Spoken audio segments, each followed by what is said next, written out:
وزين لهم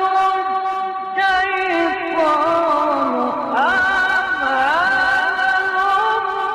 فصدهم عن السبيل فهم لا يهتدون ألا يسجدوا لله الذي يخرج الخبأ